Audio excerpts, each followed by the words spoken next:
Bonjour mes amis.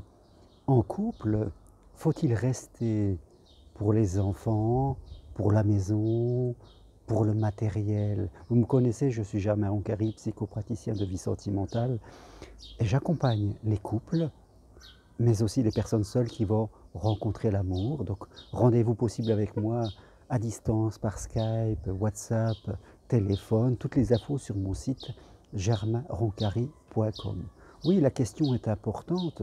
Quand nous vivons en couple et que ça ne va plus, faut-il vraiment rester pour, pour les enfants, pour la maison, pour ce qu'on a investi, alors que vraiment le couple ne va plus bien depuis pas mal de temps et vous sentez que vraiment la relation que vous avez sentimentale, elle arrive à son terme.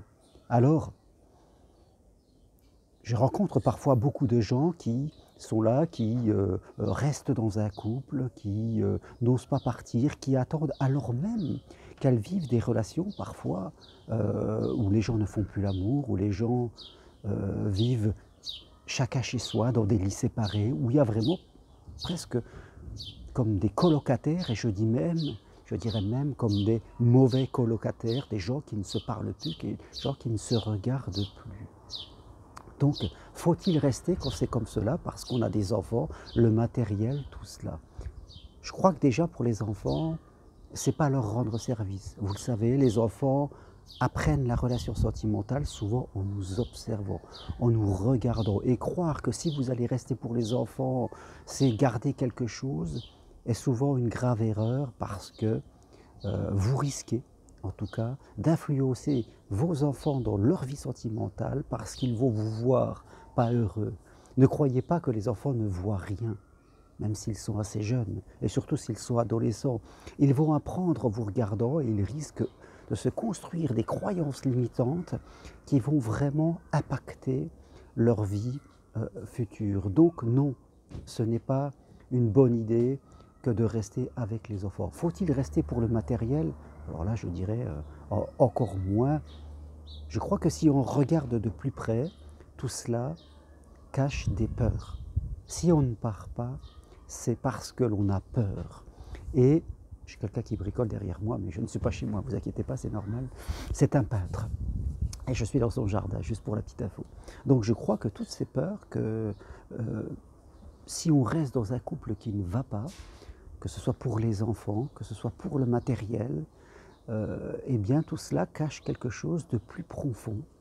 La peur de se retrouver seul, la peur de est-ce que je vais pouvoir refaire ma vie? Est-ce que je vais rencontrer quelqu'un d'autre? Qu'en vont penser les autres? Peut-être ma famille, mes propres parents, peut-être mes propres enfants. Est-ce que je ne veux pas être rejeté? Est-ce qu'on ne va pas m'accuser que c'est moi qui ai tout brisé parce que c'est moi qui prends la décision? Vous voyez, au-delà de ces raisons qu'on avance, c'est-à-dire les enfants, je partirai plus tard quand ils seront grands, ce que j'entends parfois. La maison, le matériel, il faut que je reste là parce que sans moi, il n'y aura plus de structure. Sans moi, mon mari n'ira plus bien, il ne pourra pas survivre sans moi. Tout ça, parfois, sont des raisons qui cachent quelque chose de plus profond, c'est-à-dire notre peur, notre manque de confiance en nous, de savoir est-ce qu'on va s'en sortir ou pas. Il faut savoir le regarder. Vous savez, notre inconscient a souvent ces choses profondes qui viennent de loin et bien sûr, on va trouver des raisons extérieures, mais qui sont connectées à cette peur profonde. Donc, essayez de vous regarder de manière authentique et de vous poser cette question, quelles sont les vraies raisons, au-delà de mes enfants, au-delà du matériel, qui font que je n'ose pas partir. Je le dis, qu'est-ce que c'est souvent? La peur d'être seul, la peur de ne pas réussir, la peur de ne retrouver plus personne, la peur de ce qu'en pensent les autres et surtout notre famille, les amis, tout ça, mes propres enfants. Voilà toutes les raisons qui, souvent plus profondes, font que l'on reste dans une situation qui va pourrir au fur et à mesure du temps. Je crois que nous devons tous développer notre confiance, c'est-à-dire se dire que quoi qu'il arrive, nous trouverons des solutions. Rester dans une situation qui ne fait qu'empirer, montrer un triste spectacle à nos enfants, rester simplement pour du matériel, c'est une mauvaise décision, parce que ça va impacter tout le monde, et fin de compte, on va détruire l'estime de soi. Ce qui est important, c'est une fois qu'on va prendre la décision, on va s'apercevoir qu'on va redevenir maître de sa vie et l'univers va nous offrir des opportunités. Je me souviens surtout d'une femme qui avait 4 enfants et qui ne travaillait pas et qui était devenue dépendante d'un mari qui travaillait et qui pensait vraiment que sa femme ne pouvait pas partir et puis qui, je dirais, se disait, il menait sa vie. Et fin de compte, et sa femme restait à la maison, s'occupait des enfants, et jusqu'au jour où elle a eu le courage de partir. Alors même qu'elle ne travaillait pas. Elle a été aidée avec des aides sociales, tout cela. Et après, elle a trouvé un emploi, un nouveau logement. Elle a mis en place son énergie, elle a réveillé son énergie et des opportunités sont arrivées. Alors, il faut vraiment faire ce travail sur sa confiance en soi et croire que si vous prenez cette décision, eh bien vous verrez, vous aurez plusieurs solutions et vous vous sortirez.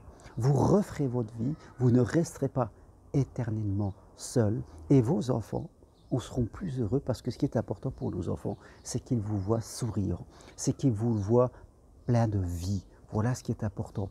Mieux vaut être séparés et être chacun bien de son côté plutôt que de rester à deux et fin de compte montrer toute la journée une image triste, une image sans vie où les enfants vont se demander est-ce vraiment ça la vie à deux?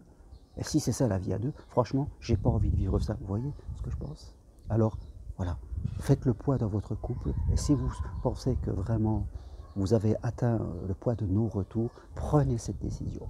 Et si vous avez envie qu'on parle de votre situation personnelle, eh bien prenez un rendez-vous avec moi. Je me ferai un plaisir de vous apporter des clés d'évolution pour votre cas vraiment personnel. Chaque histoire a souvent sa propre réalité. Merci à vous.